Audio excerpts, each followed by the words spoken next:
Philadelphia Big Five, a history of Palestra Pandemonium.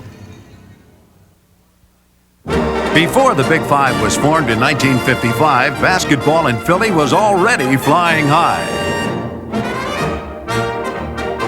Thanks to such stars as Matt Gukas Sr., a member of the St. Joseph's Mighty Mites, and father of another rather famous Hawks player from the 60s. Remember Temple's Bill Milkfeet, the Owl without a vowel? With 85 points in a game back in 1949, Paul Arizin set the Villanova scoring record. And Ernie Beck established all kinds of scoring marks at Penn in the early 1950s. But perhaps the biggest pre-Big Five superstar was LaSalle's unstoppable Tom Gola.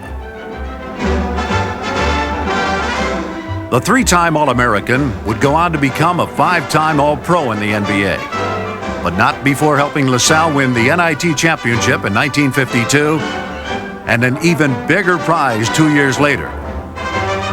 In '54, since we won our conference title, you were required by the NCAA to go to the NCAA tournament.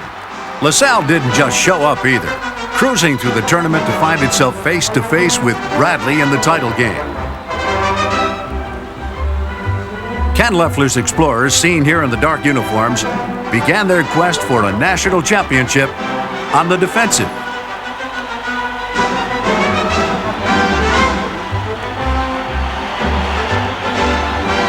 Of course, as it was in '54, two-hand set shots were the order of the day.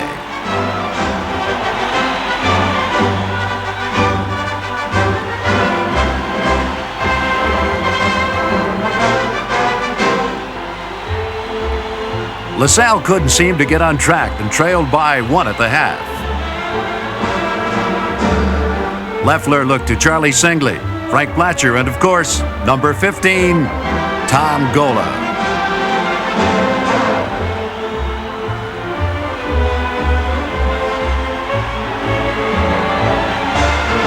The Explorers exploded for 30 points in the third quarter to open up a 13-point lead, and they never looked back. The key man was Mr. Everything, Tom Gola, who finished with 19 points and 19 rebounds. Gola averaged 23 points and 20 rebounds in the tournament and was hailed as the driving force behind 2 national championships for LaSalle in 3 years.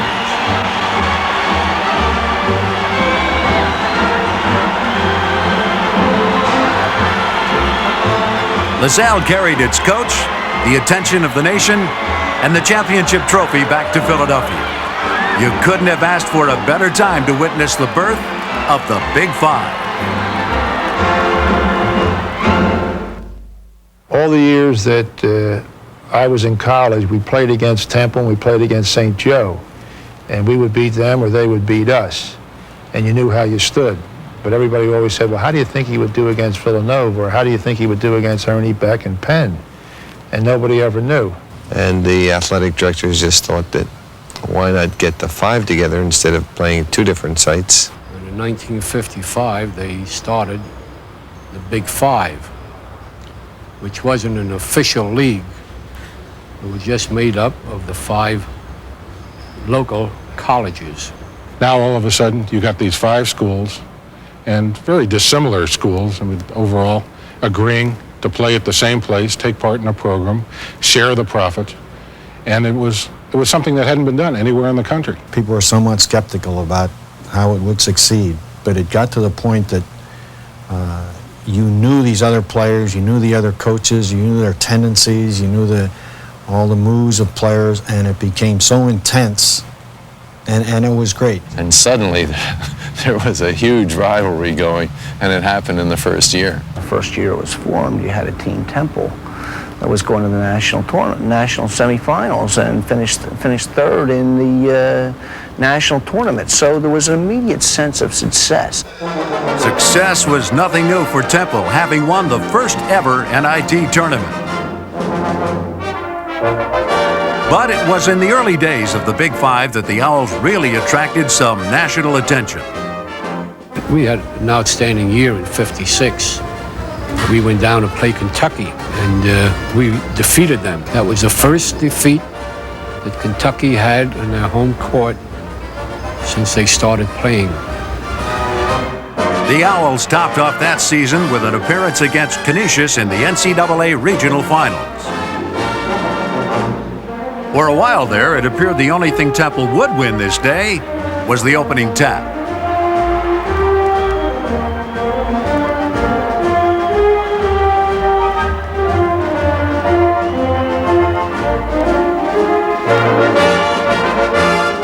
Canisius couldn't miss and powered its way to a 26-13 advantage.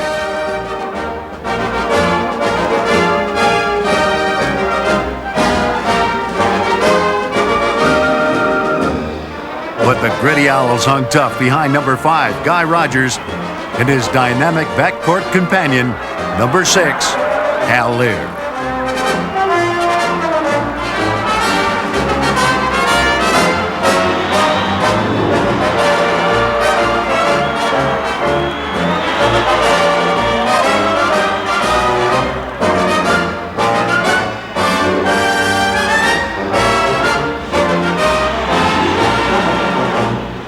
With the score tied at 58 and the seconds ticking away, Lear drove for the basket and was fouled.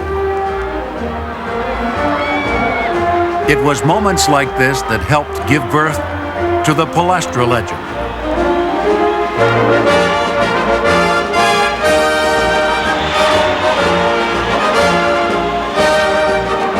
Lear calmly sank both shots, and a desperation heave by Canisius went awry. The Palestra all but came crashing down as the Temple Owls won the 1956 Eastern Regional title, moved to the Final Four, and proudly made their case as one of the best teams in the land. Whenever they saw me, coaches around the country always asked the same question: what happened to Lear and Rodgers? They were the greatest combination, backcourt kids they ever saw. Perhaps an even greater compliment is that still today, when a great backcourt combo comes on the scene, they are inevitably compared to Guy Rodgers and Hal Lear. Hal Lear, when he came here, was overshadowed by Wilt Chamberlain, who played on the same team at Overbrook. We've had some great shooters, but Hal Lear would be the top. We represented the city in the streets of Philadelphia. And so you begin a legend, and people then build on it and build on it. And so I feel good about that. Because I want to say this, we worked hard to be the best. It wasn't by accident. Guy was a graduate of the old Northeast High School. In those days, he was compared to Bob Cousy. They were pretty near on an even keel for passing, creating plays, leading a fast break, dribbling behind his back, in between his legs. They do it today, but in those days, it was sort of unheard of. I'm sure that there will one day come a time when there will be someone like us or better, but I don't think I've seen anyone get on the court and do the things that we could do.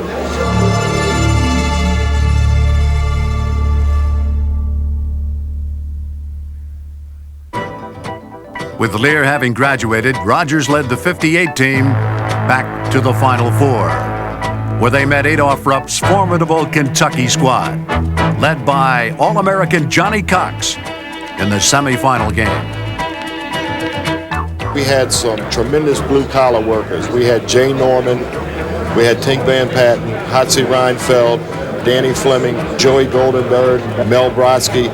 And I think what made us all good was that we knew that it took a 5-man machine to get the job done. And Temple, seen here in the dark jerseys, would need all 5 players to counter the efforts of Kentucky and the deadly aim of Johnny Cox.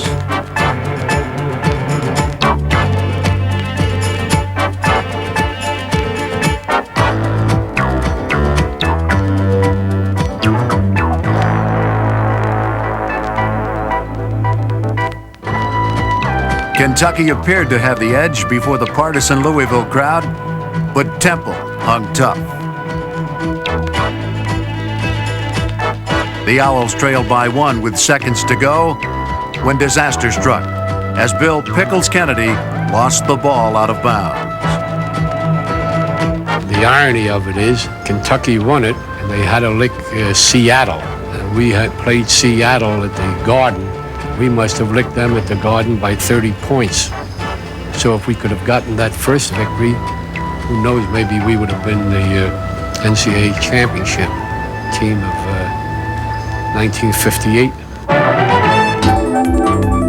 It was a somber moment in the spotlight for Pickles Kennedy, who's still one of Temple's all-time scoring leaders. And hey, he wasn't a bad baseball player either.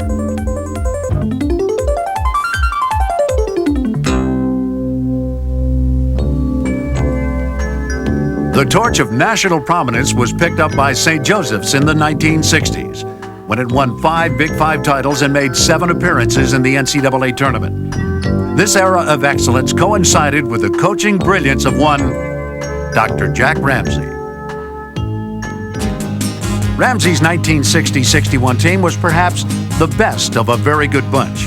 The Hawks went 25-5 that year, 4-0 in the Big Five, and made it to the Final Four.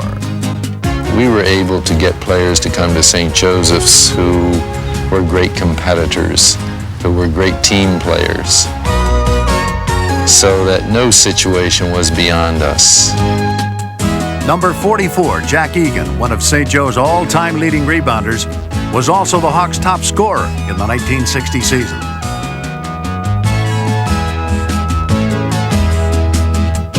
Hustling Harry Booth would return to the Hawks as the coach in the 70s.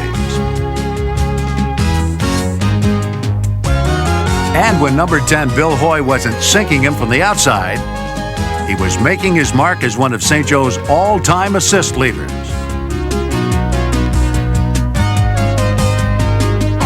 Big Vince Kempton was still another intangible on a great St. Joseph's team, one that set the tone for the rest of the decade. It was an era in St. Joe's basketball that bore witness to such superstars as Jimmy Lynam, one of the all-time assist leaders and a member of the Big Five Hall of Fame. The incredible Cliff Anderson, the Hawks' all-time leading rebounder. Had he tallied one more point, he'd have been their all-time leading scorer as well.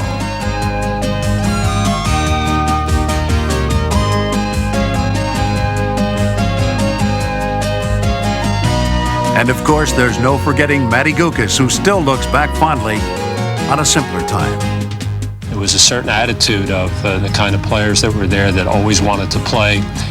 There was a team spirit, a team unity, which really made it fun to play basketball. They all scrapped and hustled and defied the odds. They all played tenacious defense, and they all played for one man. Not only was he a genius at the game, but he had an unreal ability to motivate and inspire his players. He had some intangible quality that charisma, whatever the heck it's called. He still has it. He's still turning teams around. A very, very competitive person. And I think he transmits that competitive spirit to the people with whom he's involved. I think Jack started it all, and I think every coach that has followed in the Big Five always has a little part of their brain, a little eye looking towards professional basketball. The competition was very strong, and the desire to succeed was very strong. And it was probably a good training ground for coaches. They knew their business. They not only knew how to coach, but they were good teachers. There was no coach that dominated in Philadelphia unless he had some horses, because nobody ever won in Philadelphia without horses, believe me. I have to give credit to the people of Philadelphia, the fans. If you're going to survive in Philadelphia, you better be a good coach, because the fans are going to let you know about it if you're not. Just to survive, well, you better learn how to coach in that atmosphere, because you were constantly observed by your peers. There are so many good coaches that came through the Big Five program that you had to be decent to even compete, I thought. You play against a Big Five team, you know you're playing against a team that's well coached. Now, we have that title put on us, and we try to live up to it. I mean, you have some great people, I think, that have gone through the ranks. And the list, of course, goes on. Penn coach Dick Harder with his assistant, Dicker Phelps. Bob Weinauer, who led the Quakers into the 1980s.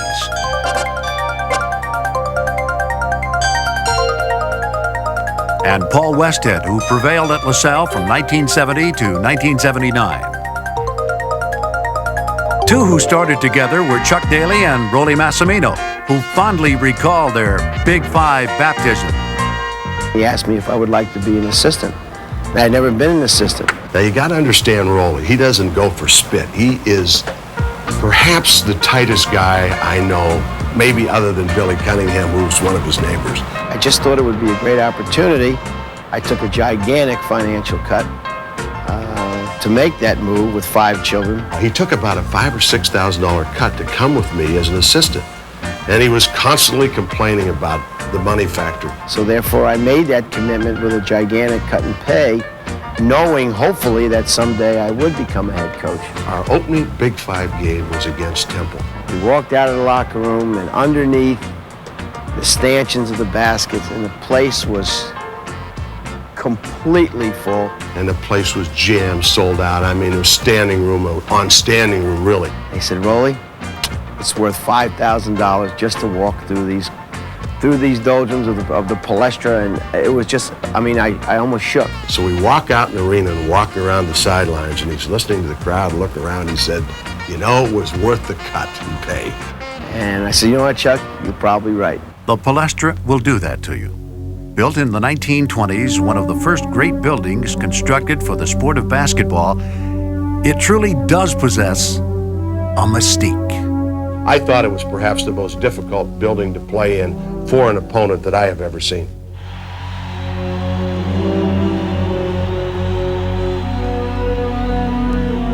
If somebody rolls into the Palestra in a single game with a national reputation, they're bound to get beat.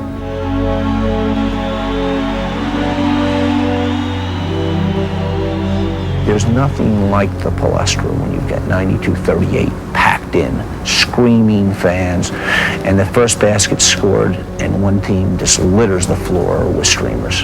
It's a special effect. It really is. It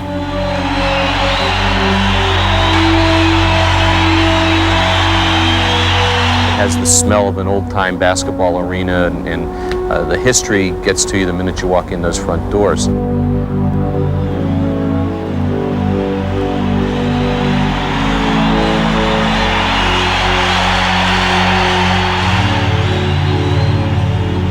Was incredible. The sounds were incredible. There was so much confetti and particles in the air that, like a circus, it was just an incredible feeling. The adrenaline is pumping. You can't wait to start.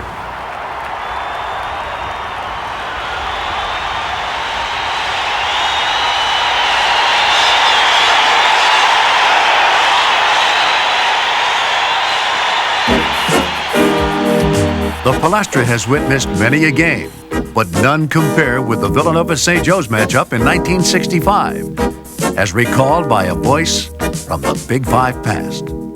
There's no one event that will live in my memory more than that game. For Les Kiter, who broadcast countless Big Five games into homes throughout the Delaware Valley, it wasn't so much the game that sparked such vivid memories, but rather the event that surrounded it, and the alleged heroism of the television announcer during a potentially explosive halftime. 9,000 people got up and filed out, left their briefcases and their coats piled up all over the arena. And no one asked why, nobody said why, and here I was without any information televising and trying to determine why everybody was leaving.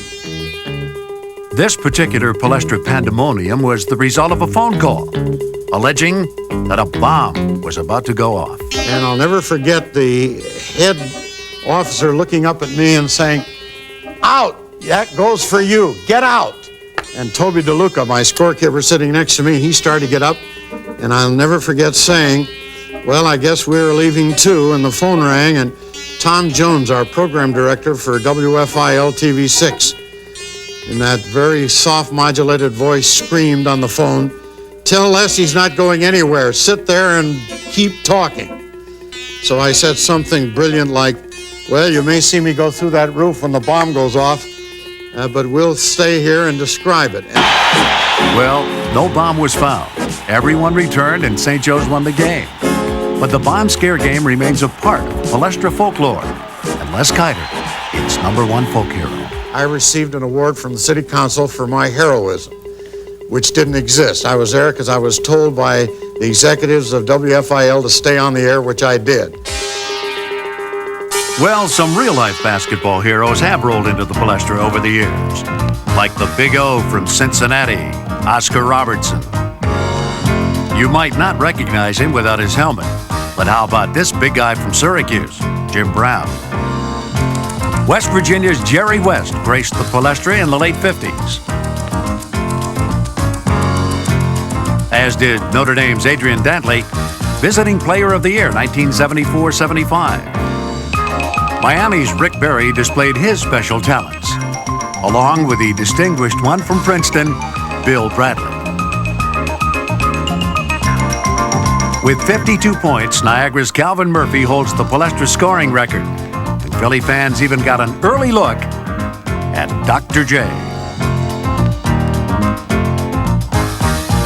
DePaul's Mark Aguirre held court, along with a couple of big men, Virginia's Ralph Sampson and Patrick Ewing of Georgetown. But the biggest man of all came by way of Kansas, a rather lean Wilt the Stilt.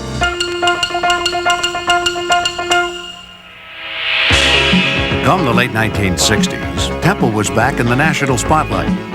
Now, that's not to say that the Cherry and White Owls weren't competitive throughout the 60s, for they certainly were.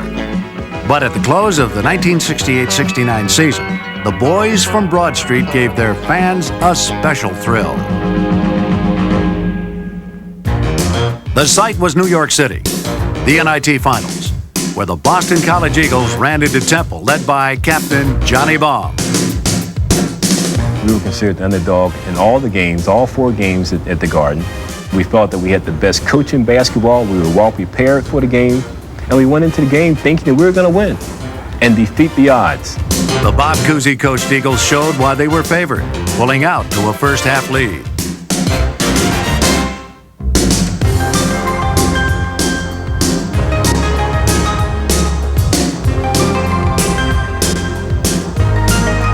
But come the second half, Temple defied those odds and came roaring back behind Tony Brockie, Eddie Mast, and number 15, Joe Cromer.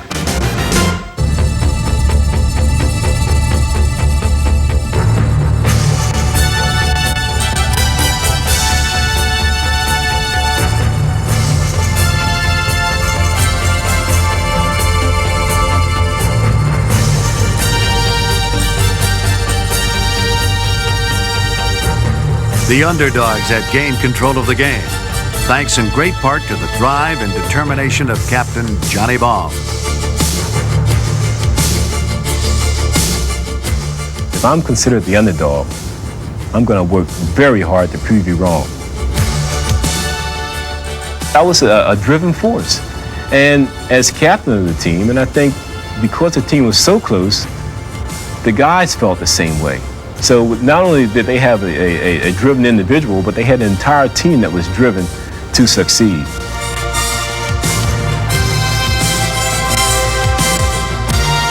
They had won the first NIT championship in 1938. And now, just over 30 years later, Harry Litwack's Temple Owls were champions once again.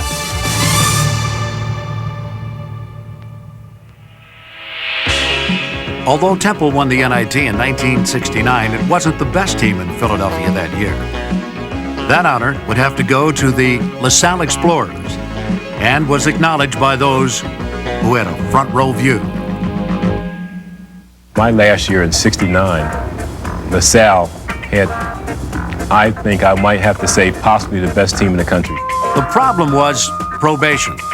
Before the first game of the year, Tom Gola's Explorers had been banned from postseason play. That didn't seem to bother Fatty Taylor, Bernie Williams, or the remarkable Larry Cannon one bit. There was a great deal of determination to do what we had to do during the regular season. And we just got it rolling, had a winning attitude, and seemed to be having a lot of fun. And we were winning big. Our average margin of victory was in around 17 points a game. LaSalle went 23-1 that year, including a 16-point thrashing of NIT champion Temple. As Tom Gola remembers it, there was a commitment of heart. It's a tribute to those fellows because they were suspended in the beginning of the season before we even started. So they pulled themselves together and they picked up their heads, and we went out and had a great season. This man was just a sophomore that year, caught up in LaSalle's fantastic season.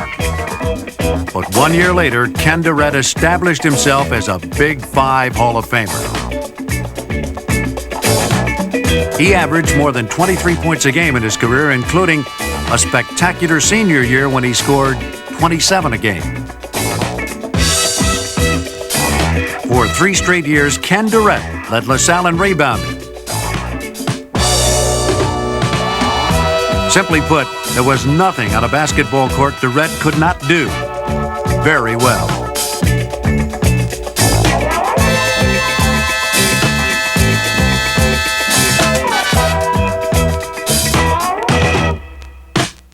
Unquestionably, Ken Durrett's finest hour came on a January night his senior year, when he scorched Western Kentucky for a career-high 45 points.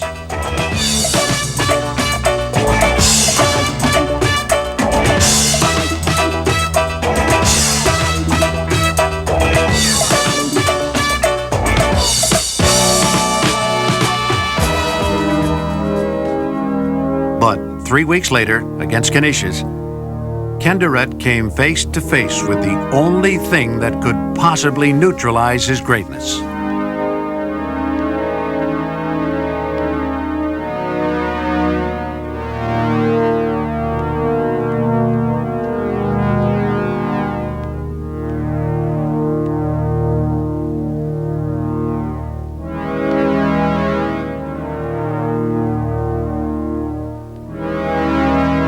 Durrett would, for the most part, recover, and in fact played for a short time in the NBA.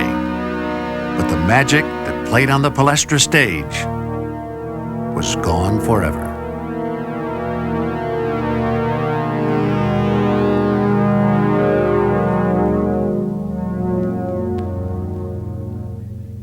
When folks think of Durrett, they think of another Big Five superstar who played at the same time.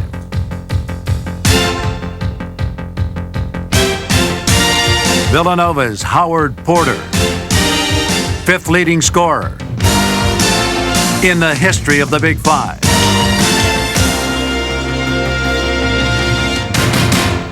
Howard Porter, a member of the 1971 Villanova team under the tutelage of Jack Kraft that met UCLA for the national title. The only members I have of that team were just great. They were the greatest bunch of individuals that I have ever been associated with. Men like number 32, Hank Sementowski, and number 42, Chris Ford, Tom Inglesby, Clarence Smith, and of course, the irrepressible Howard Porter.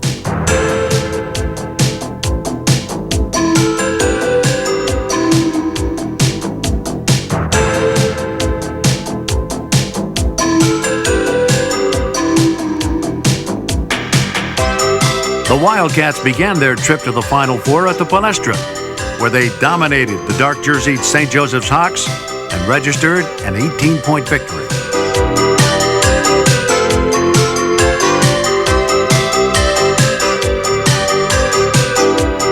Then, on the doorstep of the Final Four, Villanova faced the improbable task of beating Penn, a team that came into the game with a 28-0 record. To most observers, a Quaker victory was a foregone conclusion. Villanova said "Phooey" and staged a truly incredible 90-47 victory. It was one of those games Philadelphia fans were torn by, feeling great for one team and terrible for another. It was on to Houston, where Villanova met Western Kentucky in the semifinal game, and Hank Sementowski lit their fire with 31 points, fouled out at the end of regulation.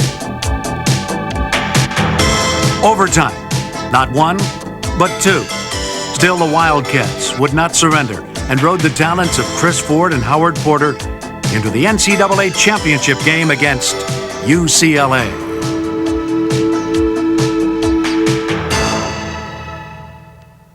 I became a lot more confident that we could beat UCLA after talking to the players. Well, first of all, in that particular team, UCLA did not have the predominant big man Al Cinder or Bill Walton. I was concerned with Sidney Wicks and Curtis Rowe. Well, as Kraft soon discovered, he should have been aware of a somewhat lesser-known talent. We were not conscious that Patterson could shoot the way he shot. And that's actually the young man that I felt that beat us in the first half by getting us behind in the first half, and then we had to play catch-up. Come the second half, Villanova displayed the grit and determination that had carried them so far. Howard Porter, pulling up, popping them in, time after time, brought the Wildcats within two with 1 minute to play. But, as they so often did back then, UCLA prevailed, leaving Villanova's Cinderella dream for another day.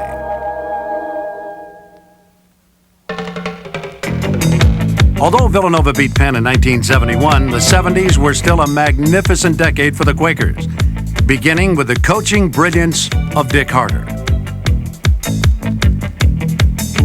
Penn was a national power, with guys like Steve Bilski providing the spark.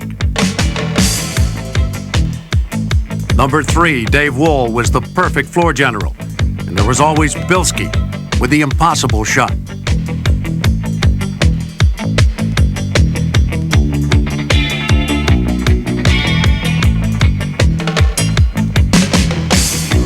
Bobby Morse became a folk hero at Penn with his dead-eye shooting.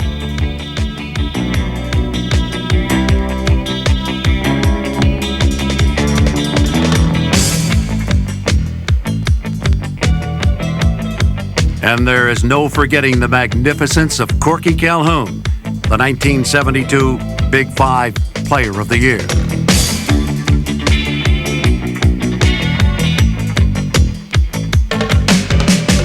The excellence continued under Chuck Daly through the mid-70s, with Daly giving credit where it truly was due. We had a fantastic record when I was there, and primarily because of the players. We had very, very good players. We won 4 league titles. We won 4 city championships. We were 125 and 38, so it was really hard. There were so many players that contributed. Daly's modesty is admirable, but he did have a little something to do with Penn's success. Still, there was no denying the talents of the Quakers who graced the Palestra floor in the 70s. Folks like number 22, Phil Hankinson, one of the top 10 scorers in Penn history.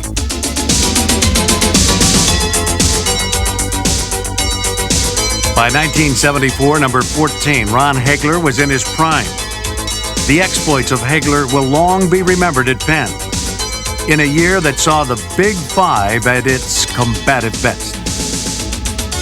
The teams that weren't quite as good that year would pop up and beat the best team in the Big Five. The games were absolutely sensational. Crowds were unbelievable, and it was like, it was a real happening in Philadelphia when one of those games occurred on a given day. Case in point, a meaningless midwinter's night game between Penn and the St. Joseph's Hawks, who featured Olympian Mike Banton. It was the kind of game that existed simply for the sport. It was the kind of game that made the Big Five famous.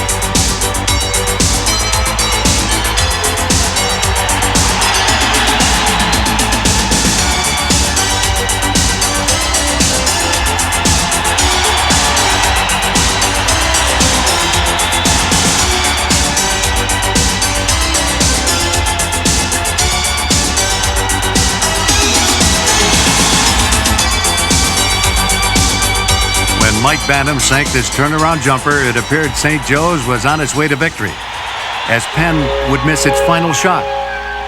Or so it seemed.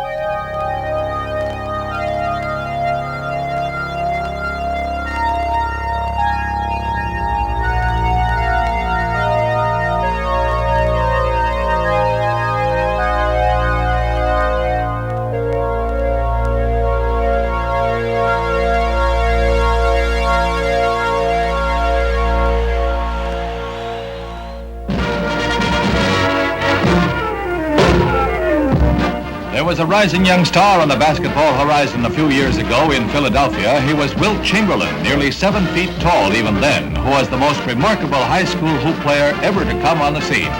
With his extraordinary height, he was head and shoulders over his rivals, you might say. During his high school days, there was no one in his class defensively, and when driving for a basket, Wilt was almost unstoppable. Not every basketball star who grew up in Philadelphia elected to play for a Big Five school. Every basketball-minded college wanted this young man, and he finally elected to go to the University of Kansas, where he proved invaluable in sparking his teams to victory. The crowds loved his defensive play as much as his offensive work. For such a tall man, he handled himself gracefully in every move. Overbrook's Wilt Chamberlain wasn't the only homegrown Philly superstar who left the fold.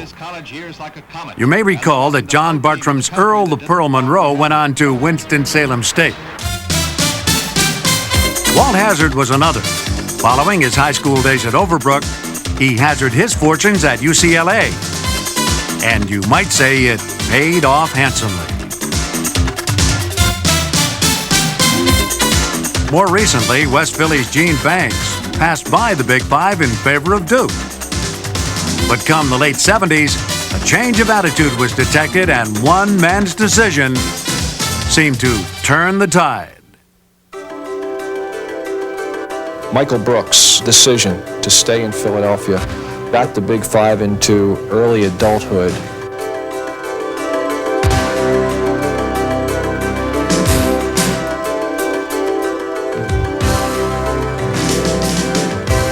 And I think the local high school players took note of the success that Michael was enjoying. Consequently, he started a parade, and the Big Five then, in early adulthood, got very healthy again. Michael Brooks, the finest scorer in the history of the Big Five.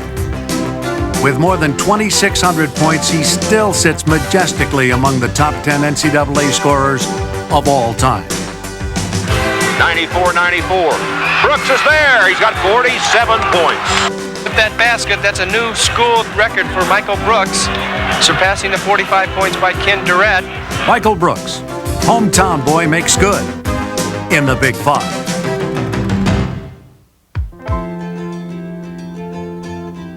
While Brooks caught the nation's eye in the late 70s, Penn captured its fancy.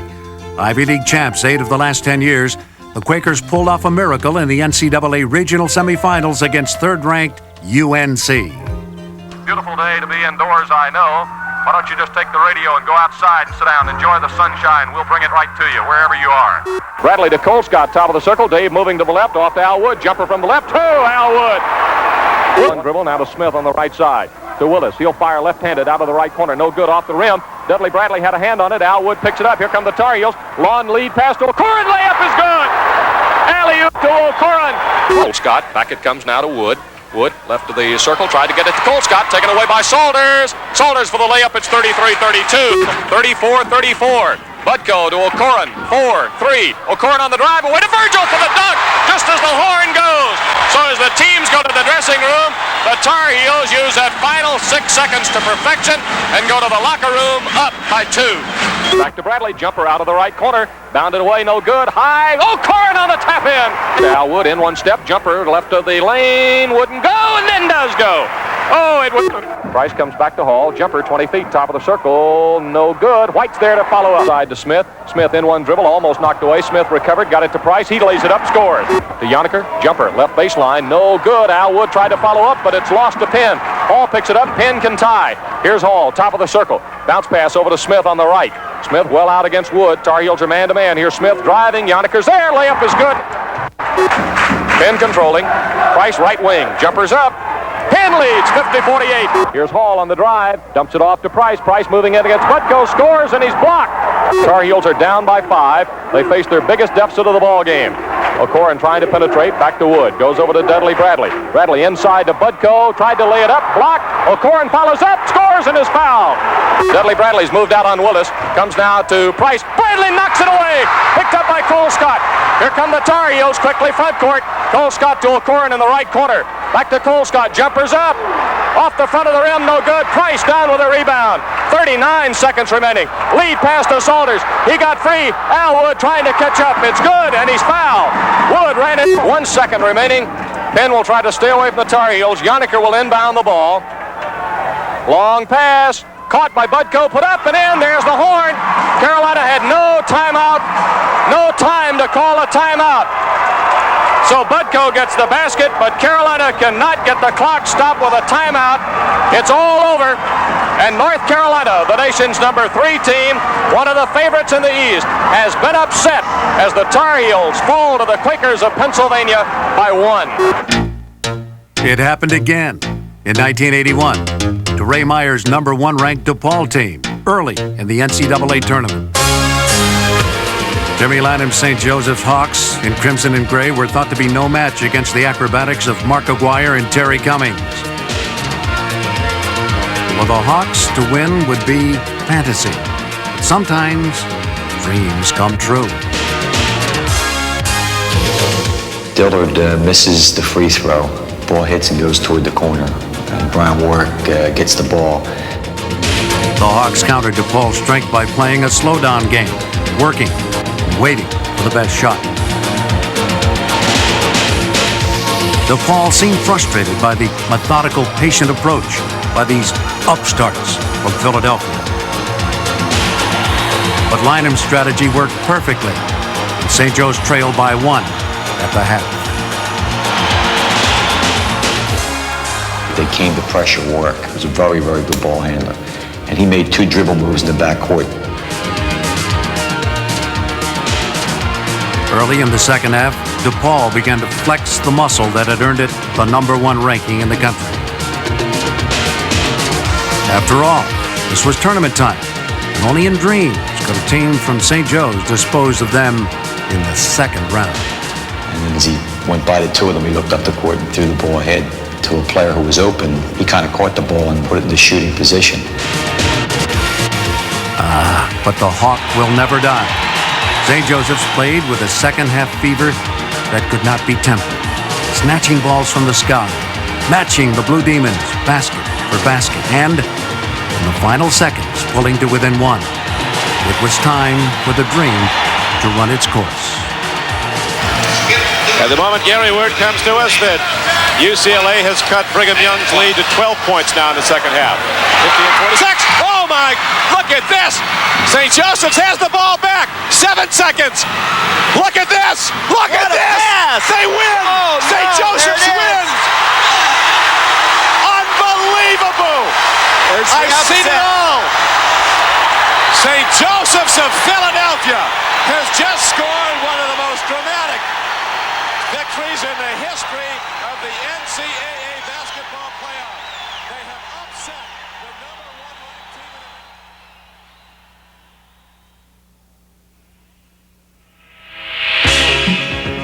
team. When folks think of NCAA upsets, this Big 5 school invariably comes to mind.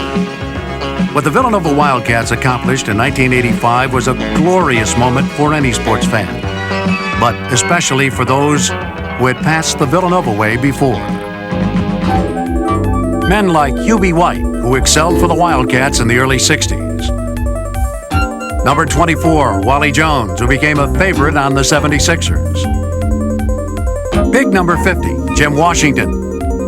and a somewhat younger Rolly Massimino seen here with the Heron brothers, Larry and Keith.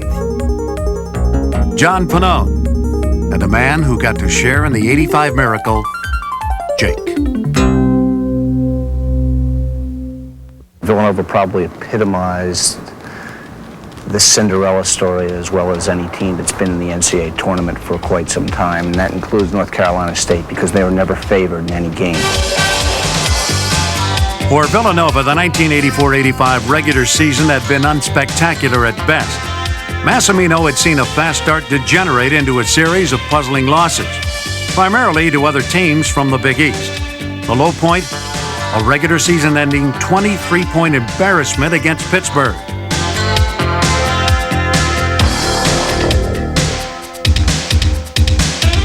On they went to the NCAA tournament.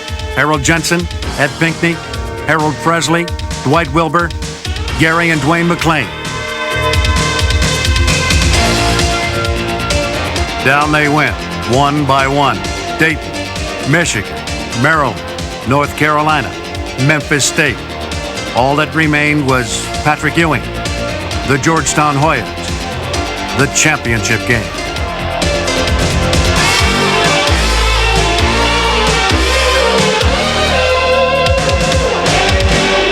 It was time for Villanova to once again do the Big Five proud. It was time to make memories that will never fade. We had been beaten by 20-some in our final game of the year, but they still all pulled together and grew together and worked together.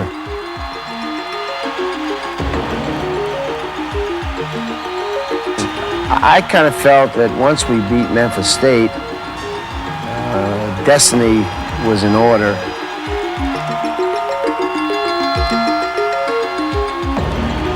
And I thought that we had a tremendous opportunity and chance to beat Georgetown only because we played them twice during the year, two very close games.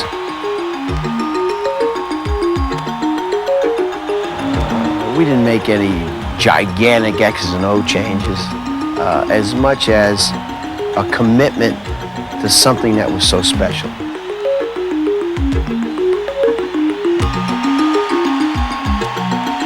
And I think probably the ultimate line was that we played the game to win instead of playing not to lose.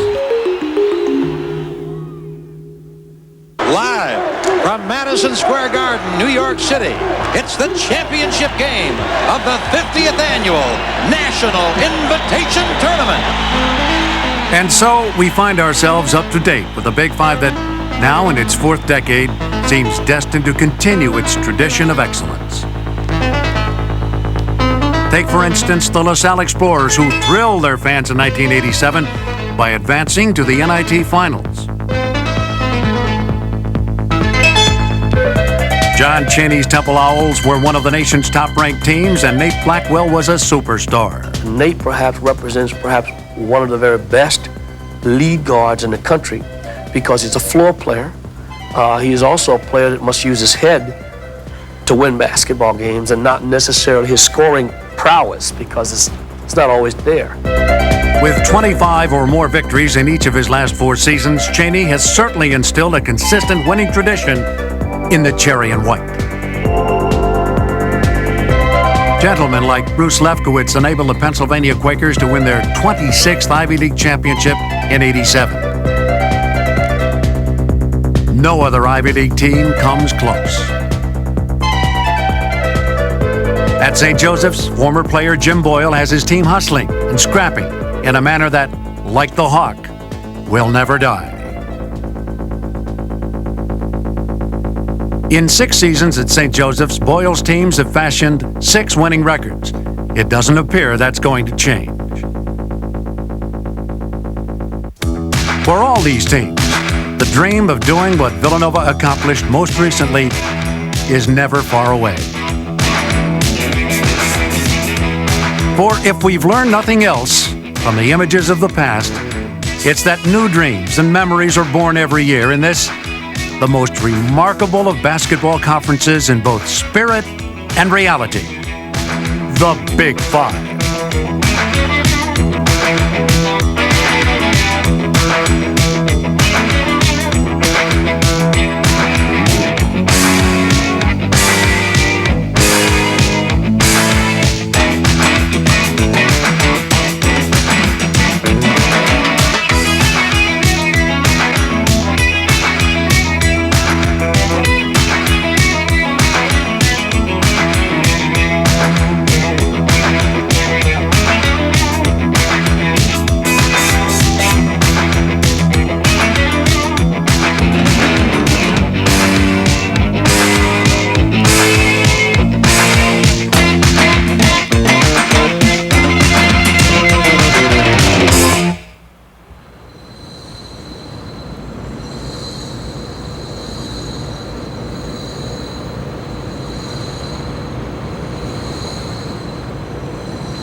it's given me many fond memories and things that you think about years from now. The Big Five's got to be the most unique thing that's ever happened in this country, and no city can do what we've been able to do. I'll never forget not only the excitement that this team generated on the floor, but the fans, the Palestra being filled and screaming, "Let's go Wildcats." And it was just deafening.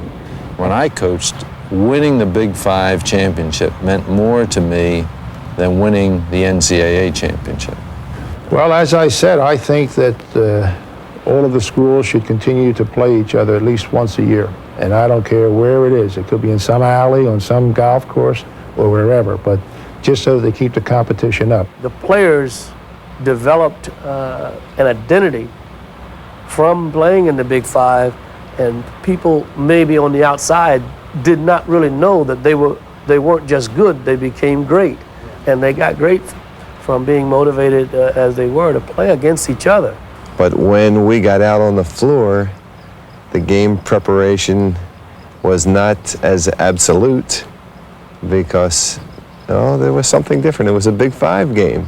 And those guys that I was playing against were the ones that I played with in the summer at Narberth or Tustin or some league around the city. And they were pretty good buddies, but I was trying to beat their butts off. And it was terrific. It's your friends, it's people you see, people you've played with all the time, and they're coming out, they want to beat you because, they know you're going to talk about this for the next year. I think what he wanted the most was that year that we dedicated the season to him, we went to Alaska. That was the only State of the Union he had never been in. And when we touched down, I can recall my wife saying that now Jake is happy. 30 years later, if a good guard comes into the Big Five, we still compare him with Guy Rodgers, and I think that's a great attribute. Paul was a disciple of Ramsey's, and then he went out on his own. He started doing some things that were just totally unusual. The box and none, where he sent a guy to the other end of the floor trying to encourage the team with the ball to shoot because they were playing 5-on-4, and if they didn't shoot, he might send a second guy to the other end of the floor and play 5-on-3. And St. Joe happened to be in the Quaker City tournament at that time and playing one of the early round games. It might have been a first round game against a very good Bowling Green team with Nate Thurman and Butch Comives and a couple other guys. Very good basketball team, and again looked like they were going to just wipe St. Joe right off the floor. And bottom line was St. Joe wins the ball game with a shot at the buzzer. And I'm not sure whether I dunked that ball with two hands or one hand, but it was my recollection, a slam dunk at the buzzer, and we won the game by 1 point. Now I have friends that tell me it was a 15-foot jump shot, but I think it was more like a two-hand slam. He did not. He was kidding. In again, out again, Finnegan for a ball that went in and out of the hoop. It's in the air, it's in the basket for a big long shot. Ringtail howitzer was a phrase I was always identified with, and I just started doing that when I broadcast basketball the first time on an off-balance shot off somebody's ear that went in. And people to this day say to me, what's a ringtail howitzer? The one that I originated in Philadelphia in Big Five basketball was doing it right in the Palestra when I'd walk in to a doubleheader with 9,000 crazed fans to see 4 teams play in those doubleheaders, and I'd always go on the air and say, Panicsville, USA, because that's what the Palestra always impressed me as being. I still remember one of the only times as a reporter when I lost my objectivity. Villanova is playing Western Kentucky, 1971 in Houston, national semifinals. I was just a cub reporter working in Trenton. Lost my cool, had to leave press row because I was too excited. The greatest example was Jay Norman. I couldn't tell you the key plays that Jay made for us throughout the years. Hatzi Reinfeld. These are guys who were outstanding players. And it's just a shame that, in my opinion, the proper due has not really been given them. I think the history of basketball in Philadelphia is in this building, and the great games have been played between these 5 schools.